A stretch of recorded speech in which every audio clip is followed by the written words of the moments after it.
you're going to take control of your fitness journey and you're going to get results. I promise you that. We're going to talk about the Hard Gainer's Guide to Growth. We're going to describe what kind of hard gainer you might be and the steps that you could take to kind of kickstart your fitness journey to get rid of that hard gainer title and just become somebody who is hitting their goals. Starting off, I want to say that for the most part, for what we've been told about body types, it's kind of bullshit.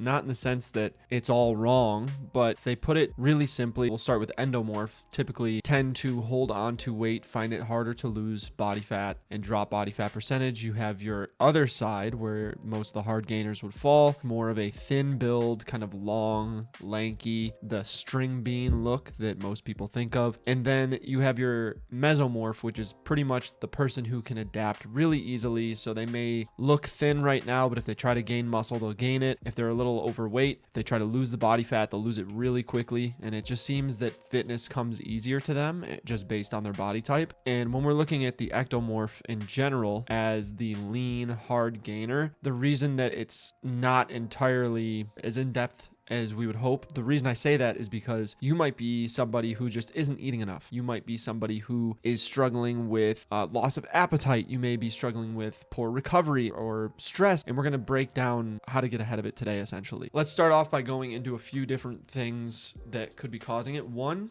difficulty eating enough calories. This may come from low appetite. You may be getting full very quickly. You might have a busy schedule, which causes you to miss meals. And you might have what you call a high metabolism, and you're just burning through the calories. And we're going to touch base on that a few times because often we say that we have a very fast metabolism, but we're just not eating enough or we're stressed, and there's a bunch of factors that can affect it, but we're going to go into it in a minute. The real problem is that you need a consistent calorie surplus, no matter what. If you're trying to gain weight, you need to be eating more calories than you're expending throughout the day, and this could easily be like an extra 10% of calories from your maintenance into like a more aggressive bulk if that's something that you're doing. Oftentimes I hear I eat a lot. So for example, I remember talking to a kid back when I was in New York and he said, I'm struggling to gain muscle, struggling to gain weight. And I said, all right, well, how much do you eat? He said, oh, I eat a lot. I was like, all right, what'd you have for breakfast? He's like, well, I don't have time for breakfast, so I usually have like a granola bar. I was like, all right, no big deal.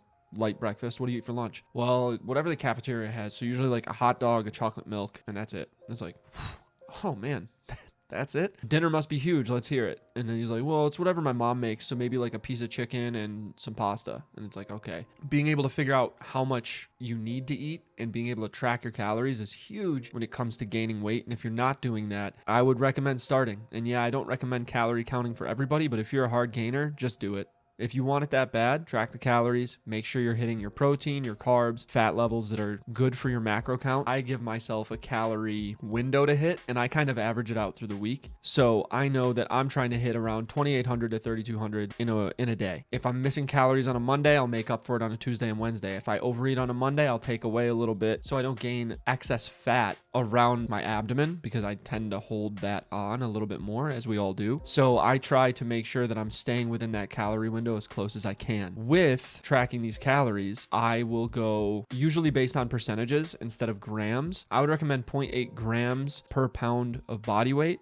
for protein, up to a gram per pound of body weight if you just want to make it simple. You don't need to have a gram per pound or more than that, despite what some people say on the internet. You could easily gain muscle doing that. And what's more important for you hard gainers is getting those carbs in, because carbs are going to be huge for fueling the muscle. You store the glycogen in the muscle, which gives it a little more energy, that full look that you're looking for. I don't know if you've ever been lower on carbs and then you introduce carbs later in the week. You will feel like you just got a pump simply from eating carbs. That's why like pre-bodybuilding show, you'll see people eating candy and a ton of other carbs that are like quick to digest because they want to look more full, because they've kind of gotten flat from the low carb in order to kind of lose some of the body fat. So long story short, I usually go percentages. Anywhere from 40 to 60% of my daily intake will have carbs.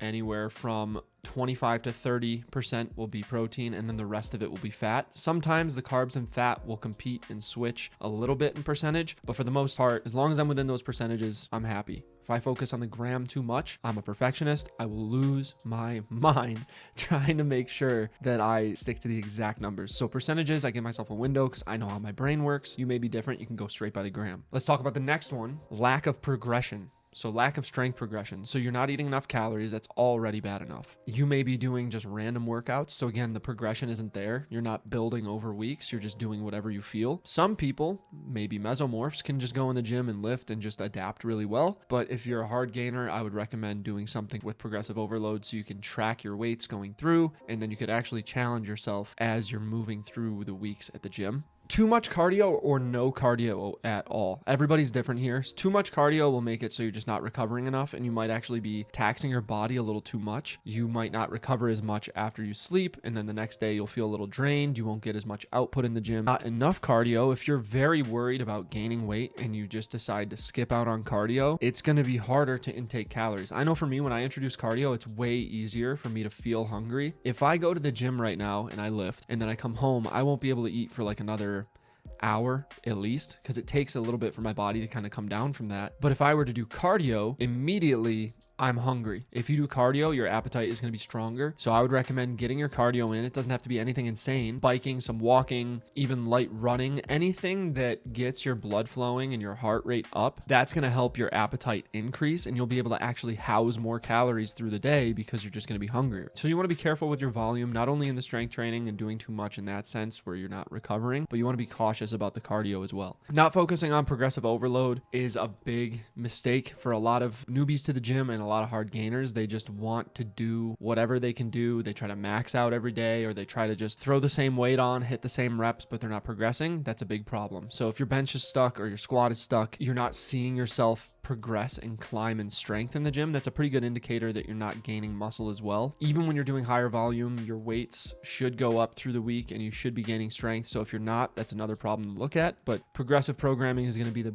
biggest difference as far as your training itself. We talked about poor recovery a little bit, and where I said I was going to touch on was high metabolism. Poor recovery can be caused by a couple different things. So you're either not eating enough calories, you're not sleeping enough, or your quality isn't good enough. So again, your quantity is there, but your quality is trash. And you might be training too frequently, which we could touch on a little bit more as well, and high stress. The result from these is typically fatigue, you get plateaued lifts, and slow muscle growth. Now, the calories we talked about, you should be aiming to eat your designated calories. So again, if you're anywhere between 2,800, 3,200, whatever it might be, you may be lower, you may be higher for your body weight. You can go to any macro calculator on the planet and calculate that. But sleep focus, that's going to be huge. Because if you're not recovering in your sleep, you're going to go into the next day feeling groggy. You're going to feel weaker, just overly fatigued, where you feel like you're almost hitting a wall with the weights that you're usually putting up well. So sleeping is going to be very important. There are many things you could do to increase your quality of sleep, and we could talk about those as well. Obviously, training too frequently, you might be like, well, how do I know if it's too much? If I'm not gaining weight, shouldn't I be working out more? Sometimes yes, sometimes no. Magic spot is anywhere from 3 to 5 days a week. You have some people who are working out 6 to 7 days a week, and they're not seeing progress, and the reason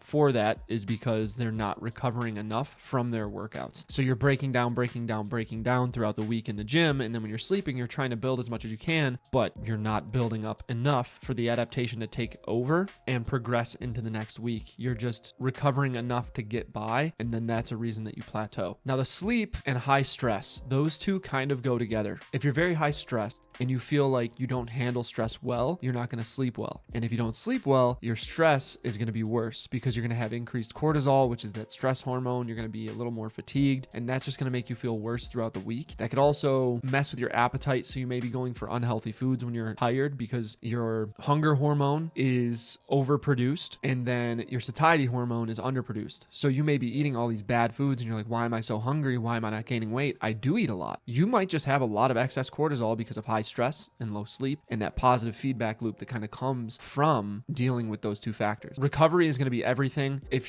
I personally think they're overrated, but if you don't have an idea of how you're sleeping or what your recovery is like, look into a subscription like Whoop, or look into an Oura Ring if you're really into it. Even an Apple Watch will be something. Now, these aren't 100% accurate. Personally, I think that they're worth it in the beginning so you have an idea of what to look for, but you don't need to keep using sleep trackers and all this other stuff, workout trackers, just to keep yourself progressing. As long as you understand where you're at, you can progress. Next, this one is a problem with hard gainers, and it can affect your stress. And I heard this when I was growing up: you're lucky you're so skinny. Oh, thanks. I don't really feel it. It can be frustrating, but just keep your head up, keep pushing forward. And remember, these changes, if you are truly what you would call a hard gainer, these changes may happen slow, but I promise you they are happening. You will see changes in the gym. You're going to take control of your fitness journey and you're going to get results. I promise you that. If you continue going to the gym, before you know it, those shirts that fit very loose are going to be a little snug. Eventually, you're going to put that away, forget about it. You're going to put it on a few months later and be like, oh shit. What the hell? It's kind of strangling my armpits a little bit, or my shoulders are popping through it. Oh, the sleeves never fit this tight before. That's stuff that's going to happen through time. So don't let those little mental things kind of stop you from moving forward. Next, program confusion.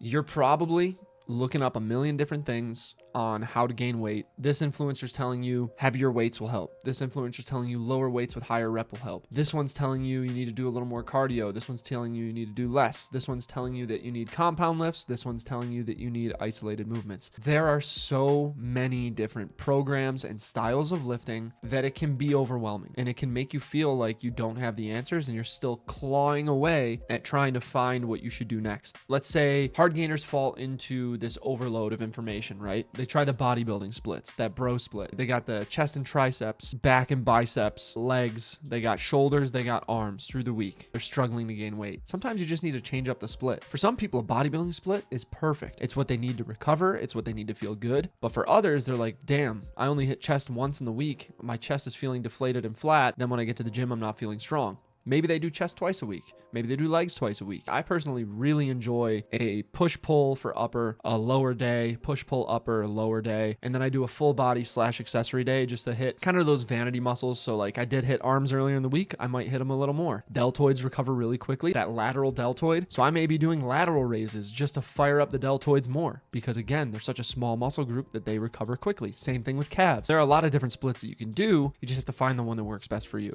And yeah, that might take some time. You have time. You're not on a certain timeline unless you're trying to do a bodybuilding show. And in that case, work with a professional coach, have them help you, and then that timeline will become a little less pressing. Shortcuts never work. You could ask anybody who's trying to lose weight. It's the same thing. Shortcuts never work. You just have to make sure you still have some heavy compound lifts. There is progressive overload like we talked about earlier. You can't just do the same 3x10 for 12 weeks and expect change. Increase or decrease the reps and change the weight with it, or the tempo, whatever it might be. There needs to be change that progresses you through those weeks. Calorie surplus. We've talked about that. So eating more food to gain more weight. And then consistency. You can't just do 1 week on at the gym, 1 week off, or this day you're tracking calories, that day you're not. If you're going to do something to try and gain muscle, you have to stick with it. Otherwise, it's not going to work. For all of this, what you really need is discipline. You need eating structure. Patience, 100% patience, because when you look at yourself, you're not going to see these little changes, but I promise you over time, if you look back at a photo, you're going to say, damn, that's crazy. And all these habits will pay off over time. So as long as you keep your head up, you're moving forward with the right mindset, you're tracking your food, you're working out consistently, you're focusing on proper recovery and hydration, and you're focusing on reducing the stressors in your life, one, you're going to be happier and healthier in general. And two, I guess happier and healthier we'll put in one. And two, you'll start to see those results much faster than you were before because you're focusing on all the good things instead of constantly trying to beat yourself up for not gaining weight. If you're trying to actually make the difference in the gym and you are a hard gainer who is struggling, I'm going to be posting more videos about the hard gainer's guide to growth. And for me, I'll be doing it with you. I'm actually starting to bulk back up again. I know, perfect time right before spring hits and summer hits, right? But the idea is I'm going to be trying to do it right so I stay fairly lean as I'm bulking up. So if you guys want a little extra help and you want that guidance, or you just want to follow me on my journey to help you with yours, subscribe, follow. You can find me here on YouTube at Nova Strength. You can find me on Instagram at Coach Jerry Hayes, and we'll be working through this together because I've been in your shoes. I've had a skinny fat physique before. I've been really frail before, and I've built myself up to a healthy mindset and a healthy weight. If you have any questions, hit me in my DMs, drop them in the comments. Other people may have the same questions that you have, so it's a good idea to just put them out there because you may be asking questions that somebody hasn't thought of yet, but they really need that question answered. What I would recommend, continue to work on yourself. Ask yourself, do I know how much food I need? Do I know how much sleep I get, what the quality is? Do I know exactly what I'm doing in the gym when I get into the gym, or am I just making shit up? These 3 things alone give you a head start throughout your fitness journey so you have a better understanding of what you need and how to get to your goals. So I'll see you guys in the next one. Peace. The fuck?